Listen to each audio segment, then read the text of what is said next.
Well, let's just say what a good start it is for Chance Hymas this year. After last year blowing out his ACL, he's looking like a real championship contender. After two races, he's second in points to Hayden Deegan, 121. So I guess he's second or third, depending on how you want to say it, tied with Tom Biao. They're both down, what, 23, something like that to Deegan, but getting his first ever motocross win, he's looking like an actual contender. And you got to say, this is going to be awesome. If you get Deegan and Vial, everyone thought Kitchen was going to be up there, and he's fourth in points, I think. And then Yoshimoto looks strong. If you actually start getting some of these people up fighting for wins and podiums and splitting some points, it's going to be a tight series, and I'm all about it. It doesn't matter who it is, who's involved, whatever.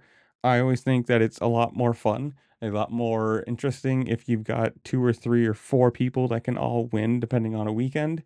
And if you start doing that, if you get one person with a win, another person with a win, and then a third or fourth, you start splitting points, it's going to get really tight really quick. But I hope it happens. I want to see I want to see a good competition, and obviously without Faulkner and McAdoo and other people, you got that little bit of there is some competition being missed. But if you're Chance right now, good job on the first win, and hopefully we get a good outdoor season. But in comments down below, you guys tell me who wins the title. We're talking Deegan, Hymas, Vial, Kitchen comes back, or whoever it is. Comment down below, tell me what you think.